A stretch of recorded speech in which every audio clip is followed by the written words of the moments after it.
Hey, it's been a while since I made a video on YouTube, and it shows because I've had to record this intro about 5 times, and I've got this noisy fan in the background, which, you're just going to have to deal with because it is really hot. I apologize for that. Anyways, I'm going to be sort of responding to this BookTube tag called the Perfect Book Tag, which I saw on Steve Donahue's channel, and it's essentially all about the looks and the appearance and the physical aspect, or actually maybe digital aspect of the book, but it's not actually about the content of the Alexa, stop. Okay, I'm going to keep that in for just for the fun of it. That's my little Amazon Echo Dot, which has this thing which I set up in it years ago, and it just blurts it out at like, what time is 12:24 each day. I can stop it easily. I'm too lazy. Yeah, a weird little interruption, but let's get back. So I'm going to be responding to this book tag, the Perfect Book Tag, which I saw on Steve Donahue's channel. His channel is incredible, by the way, if you're interested in books, which I assume you are because you're watching this video right now. So I'll leave that linked in the description, along with the creator of the tag, who's MJ at Reading This Life.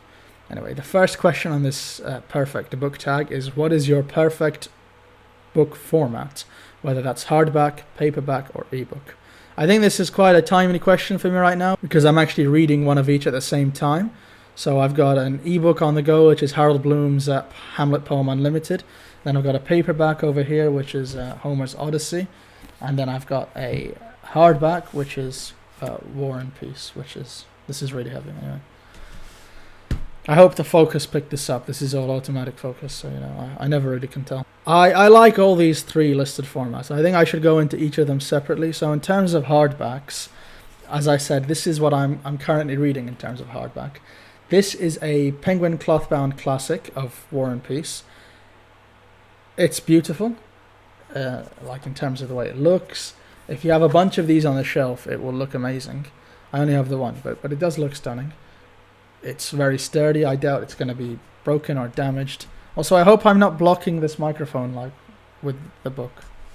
Anyways, the issue with that is it's heavy, and I have to put it down right now because my wrists are going to break because, I haven't lifted enough weights. So it's this particular hardback is heavy, and obviously all hardback books are going to be heavier than paperbacks. That is their biggest issue. And if you're reading for a long period of time and your wrists start to ache and whatnot, which mine do when I'm reading War and Peace, I know this looks like I've read a tiny amount, but it's a decent amount. It's about 120 pages so far, and my hand do start to ache after reading for a little bit, which is annoying because it kind of lessens my motivation to continue reading, even though the book has been great so far and I'm enjoying it and all of that. This is just another sort of thorn in the path of completing this book. It is beautiful though. It's great to look at, and maybe if I was sat at a desk and taking notes all the time and I wasn't lying down, which I often do, call it youthful tiredness or whatever. I like to lie down and read a lot of the time. I do sometimes write and make notes on my desk and read there. But I'd like a book which can sort of withstand both of these forms of reading. And this particular hardback is a little difficult for that. It's still doable, but anyway. This is another hardback. This is Virgil's Aeneid, and this is from the Everyman's Library. I have a lot of these. These also look really great when they're next to each other, whether you have the dust jacket on or whether you don't. I have a large collection of these actually on my shelf, and they look really great together. That's one of the things with hardbacks. They just have a really nice, beautiful look on your shelves, if that's something you care about, which I definitely do. A lot of readers do anyway. So this is a lot lighter than War and Peace. Obviously, it's a much shorter book. How many pages? This is like 450 pages compared to the 1,400 pages that we have with War and Peace. It's obviously lighter, but this Everyman's Library, just as a publisher, they make a slightly lighter hardback, so they are easy to read, and they do kind of bend out flat more easily like this, without any damage to the spine.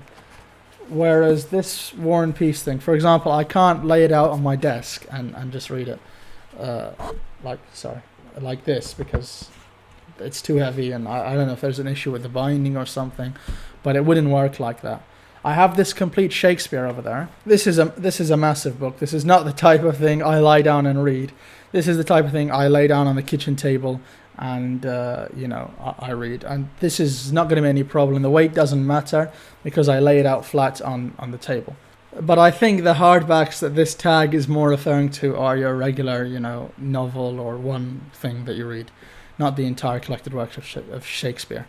So to sum up with the hardback, they look great. They can be heavy and that can be annoying. In terms of paperbacks, okay, my hands are everywhere now because I got books all over me. As I said, I'm reading the Odyssey. This paperback is really great. I have very little negative to say about this. This spine, I'm going to just take out this bookmark for a second. The spine is really great, and that's really important with paperbacks. Often you'll see people having to crack their spines just so they can, open their book fairly wide. This opens up wide without... Sorry, I keep hitting this damn microphone, it's just... I'm out of practice, A lot of people would open these books and the spine would crack. I actually have an example over here of that kind of situation. So this is Frank Herbert's June. I don't know if I opened it I don't know when I opened it and cracked the spine, but I did just now notice that the spine is cracked. I don't know if you can see that here, if I can focus in. Okay, this is never gonna focus.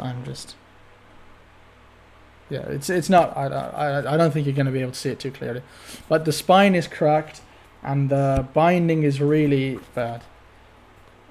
It's like one of those poorly glued bindings, and it doesn't open as wide as I would like it to, like the Odyssey does. So that's going to make for a lesser reading experience overall. The cover looks really nice, by the way. The Odyssey's cover looks nice. I think you can have better ones, but this is still good. I do like it. And this being a vintage classic has that kind of spine where you can gather a lot together and they look really nice on a shelf. As you can see, that is something of great importance to me. Now, I think the perfect book, I guess we're answering this question a little prematurely, but so far that I own, might be this copy of the Iliad. First of all, I love the book itself, the Iliad, and the notes that this includes and the translation. This is the Robert Fagles one. The whole thing is great, but this has the deckled edges. Can you see this clearly? I really hope you can. This has the deckled edges. It has the French flaps. I know Steve Donahue likes this, and you can't blame him because they're so good. Yeah, this is great, and I like the typeface and all of that. This is fantastic. All the notes, the content of the book, the look of the book, the cover, every damn thing about this is fantastic. It's a little heavy, and it would obviously be lighter if I had this in a standard Penguin Classic paperback, of which I have a few examples over here. Okay, this is Crime and Punishment. I don't want to carry too many things at once. By the way, I finished this recently. One of the greatest novels I've ever read. I might make a video on this if you guys are interested. Just let me know in the comment section down below. This is going to be lighter, and this, in fact, I think is longer than the Iliad. So that book could be this, and it would be lighter and easier to carry. But I think I'll take that trade-off. The Iliad is not so heavy that it's a bad trade-off to make for all the great things you get with that style and edition, which is a Penguin Classics Deluxe Edition. And I feel like this video is becoming just a whole marketing thing for Penguin Classics. A great line. Now, another Penguin Classic, I gotta show you this. So, in terms of taking a large novel and putting it into a Penguin Classic paperback, this is the best example I think I have. This is the complete poems of John Milton. So, first thing, the cover is incredible. I love this painting. This is by Peter Paul Rubens. What's it called again? Yeah, The Fall of the Damned. So, Penguin Classics do this a lot. They pick a photo. So, if I show you Crime and Punishment, this cover comes from the winner of a photography competition in 2005. It's quite a nice cover. I probably do prefer these paintings. This is a fantastic painting, and it fits the John Milton style of writing, with the biblical fall and all that. So it's great to have a nice, fitting, beautiful cover. The best thing about this is the spine, and I think I've mentioned before that how important it is, because when you're reading a book over a long period of time, you don't want to be just opening this slightly, worried that the spine's going to crack and you're going to damage the book, and you're trying to read through just like this. That's ridiculous. I want to open the book I don't want to treat it like, a baby or something. I'm not going to be throwing it around, hopefully, but I'd like it to withstand just reading it, like any normal person would. And this book definitely would. Not that I have read the whole thing, so maybe in the future it turns out this book just breaks and falls apart, but I doubt it would, because it's got a really supple spine. You can open it. It's got a soft feel, and it's light despite it being almost 1,000 pages long. Yeah, this is the prime of paperbacks, I think.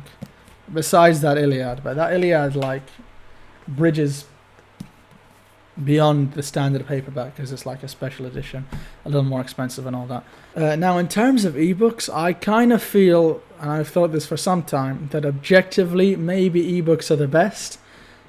And this would seem crazy. I know you can probably see some of the books I have in that corner bookshelf over there. I have a lot more on that side, and a lot more that you can't see on that shelf. Yeah, I have a lot of physical books. I like reading physically, and it's not something that I want to give up. But as I mentioned before with War and Peace, this kind of issue that you go over time, even with a light book, because there are issues with holding it, and it's still more of a hassle than like a one-handed use of a Kindle Paperwhite, or the case that I'm using right now for Harold Bloom's Hamlet Poem Unlimited is my iPhone, which is a small screen, I grant you, and I would prefer maybe something like an iPad mini, but this is what I have now, and it works really well, and it allows me to, well, I don't know if that's the right way of saying it, it sort of fuels me to continue reading because there is no hassle involved. It is so easy just to keep on swiping through as you would do on Instagram or something. There is no issue with weight, no issue with whether you want to lie down, sit at a desk, none of those kind of issues.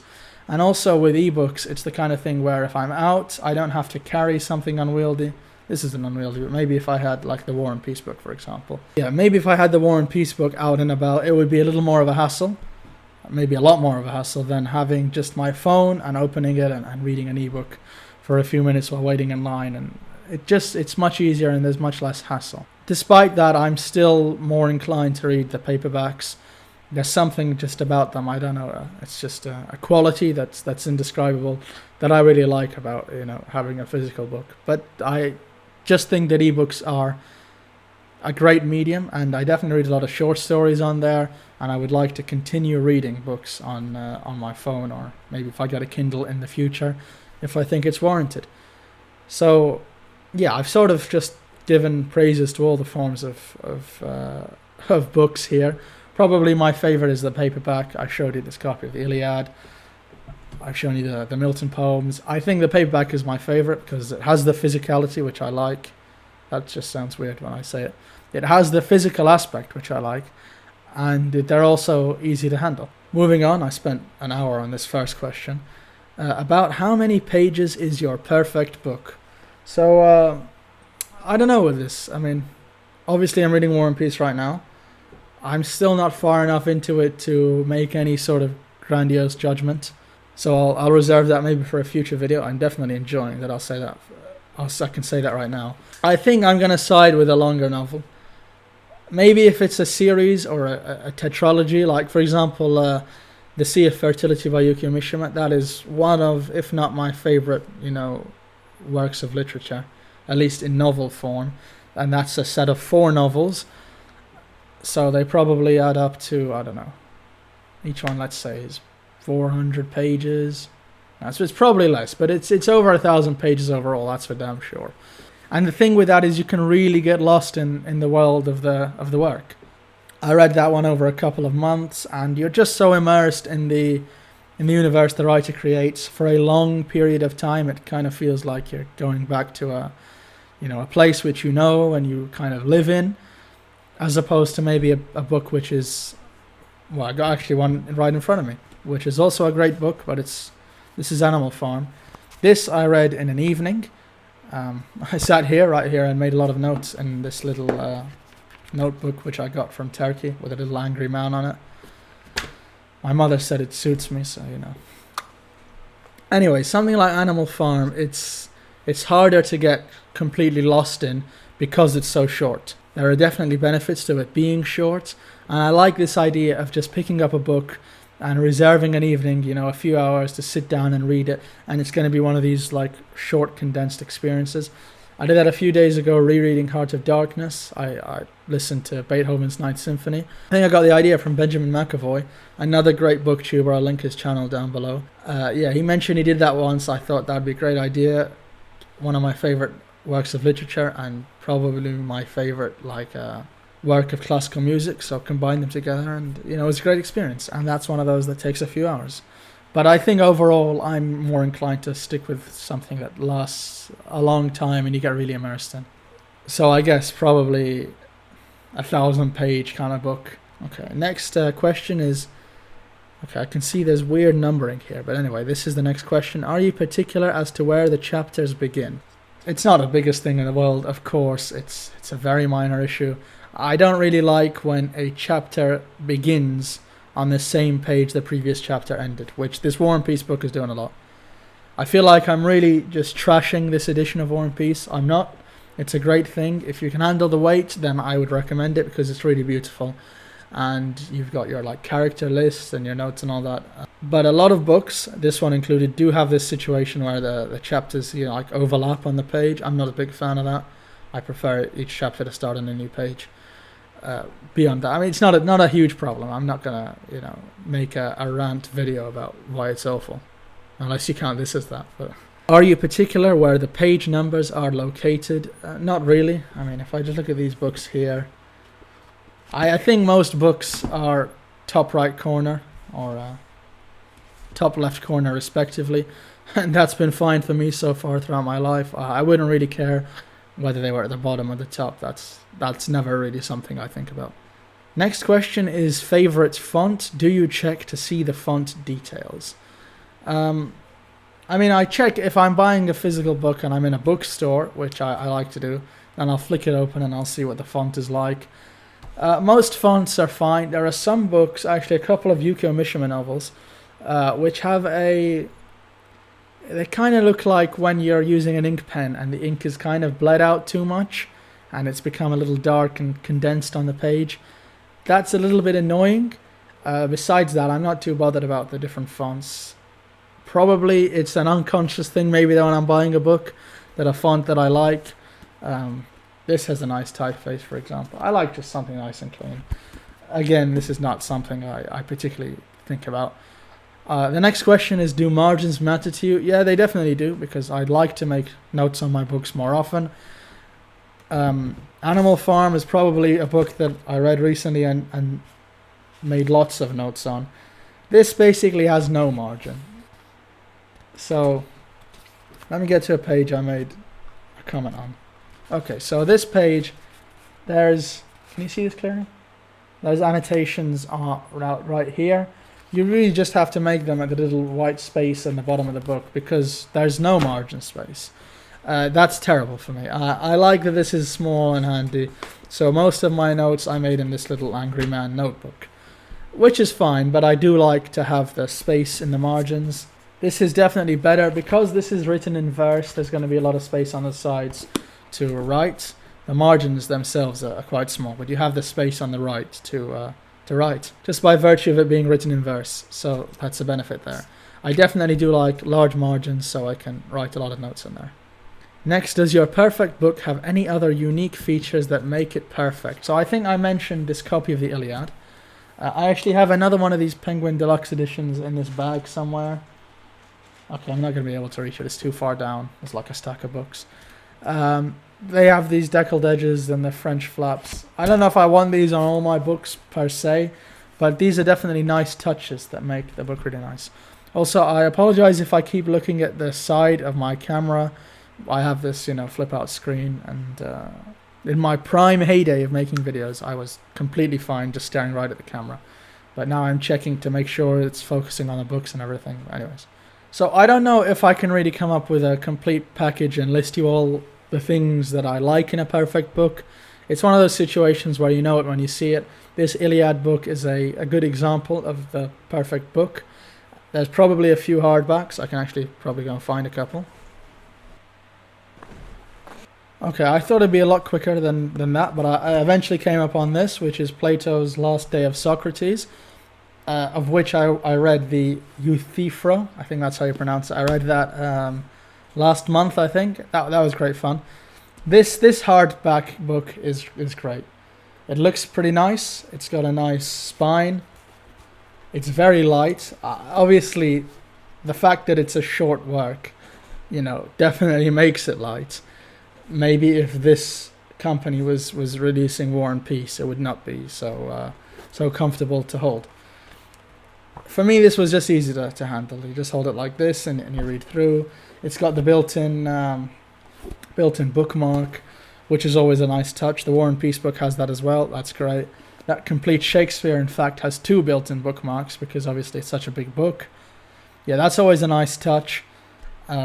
With the War and Peace, actually, I'm not even using the built-in bookmark to mark the place in the book that I'm in. I'm using it to mark the notes. I don't know if you can see. It's right there. The notes which I refer to often at the back of the book. And the other end of it is used to refer to the character list, which I need to go and check really often, because there's a bunch of really long Russian names which I keep forgetting. I'm actually just using a separate bookmark to mark where I am. If this had 2 built-in bookmarks, then yeah, that would be fine, but I think that's a little overkill for a single novel. Anyway, this is one of the best hardbacks I have. It's light, it looks nice, built-in bookmark.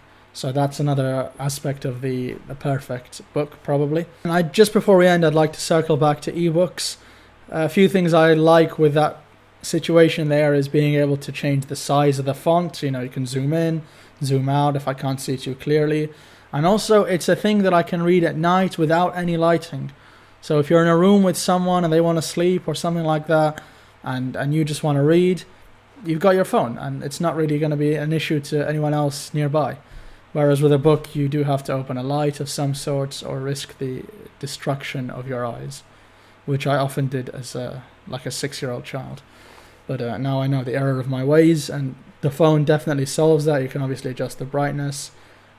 Whatever device you have, you can do all that kind of stuff. With that, the only thing you have to do is charge it, and you can take hundreds and hundreds of books with you, whichever country you go, as you travel, read on the plane. I know I like to bring maybe 1 or 2 physical books when I'm traveling somewhere, but let's say I'm going for a long time, I really can't bring my whole library or something. You can, however, with your phone or with whatever Kindle kind of device that you have. That's the power of ebooks. Do I prefer them to paperbacks or hardbacks? No, but they are still really good. And I think finally here we got show us the cover. What do you find perfect about it? I think I discussed the cover for the Milton poems. I like the cover of the Iliad. I don't have a specific thing like for the cover and what exactly a good cover is. It's one of those things, when you see it. This kind of cover is nice as well. It's really simple. It's just got the text on it. But it looks good. This is another cover which is nice. These are just the examples I have nearby and on hand, and I do like them. What I really hate is a cover with a real person's picture on it. So, for example, War and Peace has a lot of copies with the pictures of like the actors from the TV series for War and Peace that came out a few years ago. I would definitely not go anywhere near that kind of book because I just would not like looking at that picture every time I pick up the book. It's a quirk I have. My sister has it as well. We just hate looking at real people's faces on the cover of a book. Yeah, if it's a painting or a drawing or something like that, totally fine. Obviously, some are better than others. A few examples that I showed you are really excellent. I like one which links to the text, has some sort of meaning that's ingrained with it, and also looks really nice. I guess that's about it. The last thing is to tag some fellow booktubers. I'm not really aware of so many booktubers. I watch Steve Donahue, and he's already made this video. I watch Matthew at Maybury Book Club. He has an excellent channel, I'll link below, but he's kind of on a hiatus right now, I think on a little trip to Spain. So he probably won't be making a video, but you know what, I'll tag him anyway if he ever sees this. And then Benjamin McAvoy, the other channel I watch, doesn't really do booktube tags, so that kind of puts me out of the running. If you're watching this and want to do this video, that would be great. You can send me a link and I'd be happy to watch it. Or if you don't want to make a video, you just want to answer these in the comments section down below, I would be happy to read them and discuss this kind of stuff with you. This is all kind of a little silly and not really that important. But when you read a lot of books, these little things, they become really important to you. So it was fun to discuss this with you. And if you guys like this, I will continue making more of these kinds of videos. and obviously some more film videos because that's my major focus. Thank you very much for watching. Have a great day. That sucked. Can I do that again?